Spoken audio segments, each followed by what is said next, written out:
Hello everyone, ये देखिए class 12th भूगोल का है चैप्टर 18 भारत के प्रमुख उद्योग। काफ़ी इंपॉर्टेंट चैप्टर है, इससे अधिकतर प्रश्न आपके पूछे जाते हैं। तो यहाँ पर देखिए मैं शुरुआत करता हूँ भारत के प्रमुख उद्योगों से। तो भारत में देखिए प्रमुख उद्योग कौन कौन से हैं, निम्नलिखित तीन है। पहला है लौह इस्पात उद्योग, दूसरा है सूती वस्त्र उद्योग, तीसरा है चीनी उद्योग।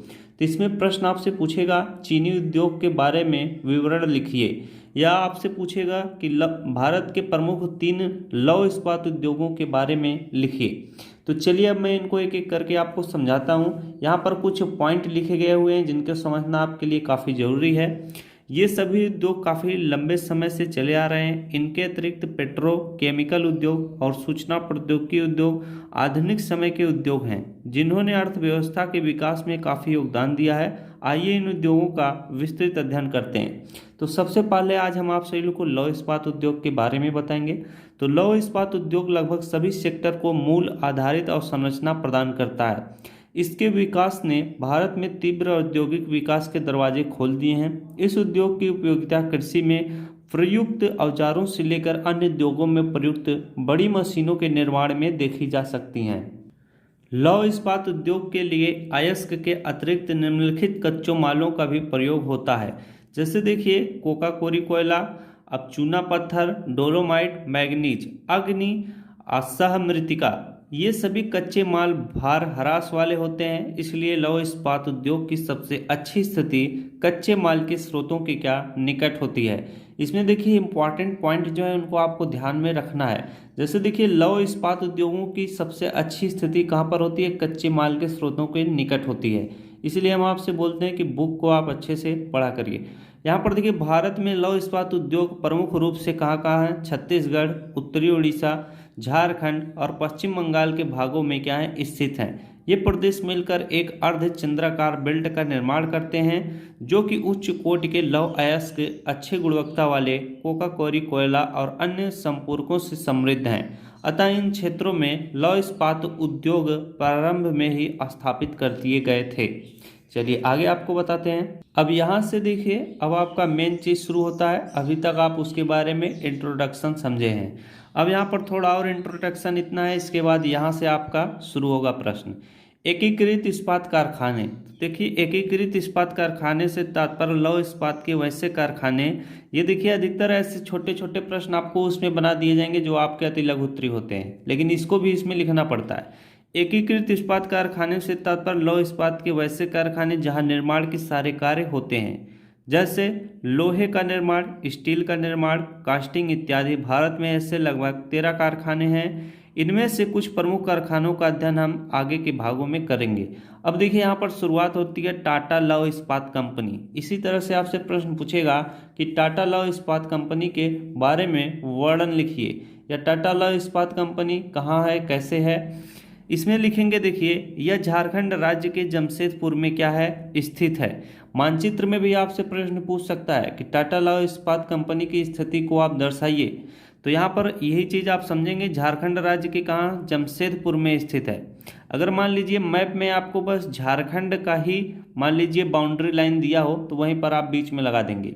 इसकी कुछ विशेषताएं है, निम्नलिखित हैं। यह मुंबई कोलकाता रेलवे मार्ग के बहुत निकट स्थित है। अब इसमें देखिए मैंने आपको बता दिया कि कहाँ पर स्थित है। अब आपको इसकी विशेषताओं को भी समझना है, वो भी आपसे पूछा जाता है। विशेषता पहला मैं आपको बताया। दूसरा पॉइंट है यहाँ के इस्पात के निर्यात के लिए सबसे नज़दीक पत्तन कौन सा है, कोलकाता है। लगभग कितना, 240 किलोमीटर दूर। तीसरा पॉइंट है संयंत्र को पानी सुवर्ण रेखा एवं खारकोई नदियों से करता है, मिलता है। अगला पॉइंट है लोहा की उपलब्धता नोवा मंडी और बादाम पहाड़ से होती है। अगला पॉइंट है देखिए कोयला जोड़ा खानों और कोककारी कोयला झरिया और पश्चिमी बोकारो कोयला क्षेत्रों से प्राप्त होता है। तो ये जो आप देख रहे हैं कि जो आपका टाटा लौह इस्पात कंपनी है, इस कंपटीशन एग्जाम में भी इसी तरह से क्वेश्चन पूछता है। पूछेगा कि टिस्को को संयंत्र पानी कहाँ से प्राप्त होती है। जो टाटा लौह इस्पात कंपनी है उसको पानी कहाँ से प्राप्त होता है, तो विकल्प दिया रहेगा संयंत्र के पानी सुवर्ण रेखा एवं खारकोई नदियों से मिलता है। चलिए आगे आपको बताते हैं। अगला है आपका देखिए भारतीय लोहा और इस्पात कंपनी। पहला आपका हो चुका, पहला आपका था टाटा लौह इस्पात कंपनी, यह है भारतीय लोहा और इस्पात कंपनी। अब देखिए इस कंपनी का पहला कारखाना कहाँ हीरापुर में और दूसरा कुल्टी में स्थापित हुआ। 1937 में इसके सहचर्य से बंगाल स्टील कॉरपोरेशन की स्थापना की गई। बर्नपुर पश्चिम बंगाल में लोहा और इस्पात के उत्पादन की दूसरी इकाई की स्थापना की गई। इस कंपनी के अधिकार क्षेत्र में आने वाले संयंत्र दामोदर घाटी कोयला क्षेत्रों, रानीगंज, झरिया और रामगढ़ के निकट कोयला आसनसोल रेलवे मार्ग पर क्या है, स्थित है। तो जब आप कंपनियों को बारे में पढ़ेंगे कहाँ पर स्थापित है, तो उसके बारे में ये भी पढ़ना पड़ता है कि वह कंपनी चलने के लिए कोयला कहाँ से प्राप्त करती है, पानी कहाँ से प्राप्त करती है। समझ रहे हैं, इन सब चीज़ों को ही तो इसमें लिखना है। आगे देखिए लौह अयस्क कहाँ से, सिंह भूमि झारखंड से आता है। जल जो है दामोदर नदी की सहायक नदी बाराकार से प्राप्त किया जाता है।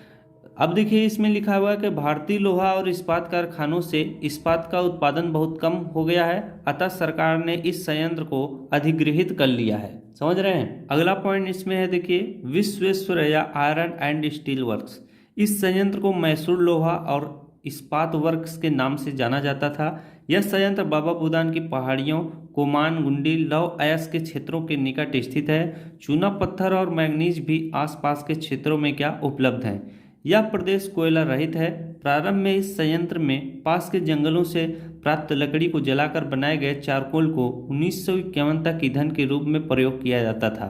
बाद में विद्युत भट्टियां लगाई गई जिनमें लोग प्रपात जल विद्युत परियोजनाओं से प्राप्त जल विद्युत का उपयोग होता था।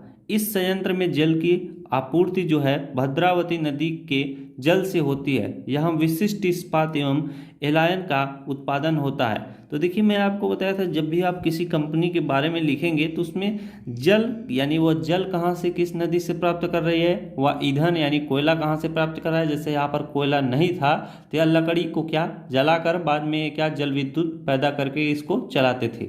इसमें आगे देखिए क्या लिखा हुआ है। जब भारत स्वतंत्र हुआ तब सरकार ने भारत की अर्थव्यवस्था सुदृढ़ करने हेतु द्वितीय पंचवर्षीय योजना 1956 से 1957 तक चली थी। द्वितीय पंचवर्षीय योजना विदेशी सहयोग से 3 नए एकीकृत इस्पात संयंत्रों की स्थापना की, जैसे राउरकेला इस्पात संयंत्र उड़ीसा, भिलाई इस्पात संयंत्र छत्तीसगढ़ में है और दुर्गापुर इस्पात संयंत्र पश्चिम बंगाल। पहले ये सभी सार्वजनिक सेक्टर संयंत्र Hindustan steel limited Hindustan limited के अधिकार में थे। 1973 में इन संयंत्रों के प्रबंधन के लिए steel authority of India limited की क्या स्थापना की गई।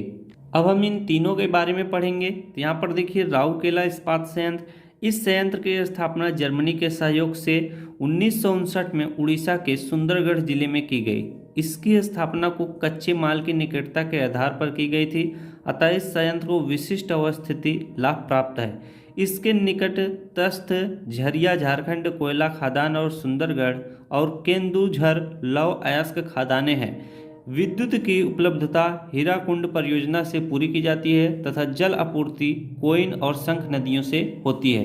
ये देखिए आप इसको देख सकते हैं, इसकी स्थिति फिगर में। ये कोयल नदी है, अब यहाँ पर देखिए राउरकेला स्थित है और ये आपका हीराकुंड बांध है। तो इस तरह से इसकी कुछ स्थिति मैप में दिखाई गई है। अब हम लोग भिलाई के बारे में पढ़ेंगे। भिलाई इस्पात संयंत्र, इस संयंत्र की स्थापना रूस के सहयोग से छत्तीसगढ़ के दुर्ग जिले में की गई। देखिए कुछ कंपनियों की जो स्थापना है वो दूसरे देशों के सहयोग से की गई है, तो उनको भी हमें क्या याद रखना है। तो अब इसको देखिए ये किसकी सहायता से, रूस के सहयोग से छत्तीसगढ़ के दुर्ग जिले में की गई थी। इसमें उत्पादन प्रारंभ 1959 में हुआ। यहाँ लौह अयस्क डल्ली राजहरा खानों से तथा कोयला कोरबा और कारगली कोयला खानों से प्राप्त होता है। जल की आपूर्ति तंदुला बांध से होती है। संयंत्र को विद्युत शक्ति कोरबा ताप शक्ति गृह से प्राप्त होती है। यह संयंत्र कोलकाता मुंबई रेल मार्ग पर स्थित है। यहाँ उत्पादित इस्पात का अधिकांश भाग विशाखापट्टनम स्थित हिंदुस्तान शिपयार्ड में क्या चला जाता है। यानी यहाँ का उत्पादित इस्पात का अधिकांश भाग जो है वह विशाखापट्टनम स्थित हिंदुस्तान शिपयार्ड में क्या चला जाता है, यानी उसको सेल करते हैं। अब दो और आपके प्रमुख बचे हुए उनको भी बता देते हैं। दुर्गापुर इस्पात संयंत्र, इस इस्पात संयंत्र की स्थापना यूनाइटेड किंगडम सरकार के सहयोग से हुई। इससे पश्चिम बंगाल में स्थापित किया गया। यहाँ उत्पादन का प्रारंभ 1962 में हुआ। यह संयंत्र रानीगंज और झरिया कोयला पट्टी में स्थित है। इस इस्पात संयंत्र में लौह अयस्क नोवामुंडी से प्राप्त होता है। दुर्गापुर कोलकाता दिल्ली रेलवे मार्ग पर स्थित है। इसे जल विद्युत शक्ति और जल दामोदर घाटी कॉरपोरेशन से क्या प्राप्त होता है, इसके बारे में इतना ही आप लिखेंगे। अगला है आपका, देखिए इंपॉर्टेंट है, अगला है आपका बोकारो इस्पात संयंत्र। इस संयंत्र की स्थापना रूस के सहयोग से की गई। देखिए मैं आपको बार बार बता रहा हूँ, जिस कंपनी की स्थापना अगर किसी दूसरे देश के सहयोग से की गई है तो उसे आप याद रखिएगा। आप याद रखेंगे तो आप जब इंटर पास हो जाएंगे, आप बीए के लिए जब एंट्रेंस एग्जाम देंगे किसी यूनिवर्सिटी में नाम लिखवाने के लिए, तो आपसे पूछेगा कि बोकारो इस्पात संयंत्र किस देश के सहयोग से किया गया था। तो इसकी स्थापना रूस के सहयोग से किया गया था। ऑप्शन दिया रहेगा, वहाँ पर आपको टिक करना पड़ेगा। तो इसको आप याद रखेंगे, और इसको आप याद रखेंगे तो ही आप लिख भी पाएंगे जी। अब देखिए अगला है, इसमें इस संयंत्र की स्थापना परिवहन लागत न्यूनीकरण सिद्धांत के आधार पर की गई। इसके अनुसार बोकारो और राउरकेला संयुक्त रूप से राउरकेला प्रदेश से लौह इस्पात प्राप्त करते हैं और वापसी में क्या मालगाड़ी के डिब्बे में राउरकेला के लिए कोयला ले जाते हैं। इससे मालगाड़ी को खाली नहीं आना पड़ता है और दोनों संयंत्रों की आवश्यकता भी पूरी हो जाती है। अन्य कच्चे माल जैसे कोयला, डोलोमाइट आदि इस संयंत्र के लगभग 350 किलोमीटर की परिधि के अंदर प्राप्त हो जाते हैं। जल और जल विद्युत शक्ति की आपूर्ति दामोदर घाटी कॉरपोरेशन से की जाती है। तो आज के लिए बस इतना ही। जितनी आपकी कंपनियां थी उनके बारे में आपको बता दिया गया, उनकी स्थिति आपको बता दी गई। कौन सी कंपनी किस देश की सहायता से स्थापित है इसको आप याद रखेंगे। कौन सा जो है कंपनी है वो कहाँ से कोयला प्राप्त करता है, कहाँ से अपनी जल शक्ति प्राप्त करता है, ये सारी चीज़ें आप याद रखेंगे। तो आज के लिए बस इतना ही। अगले वीडियो में आप सभी लोगों को आपके सूती वस्त्र उद्योग के बारे में भी बताएंगे। तो अगर वीडियो अच्छा लगा तो वीडियो को लाइक शेयर सब्सक्राइब जरूर कीजिएगा। धन्यवाद।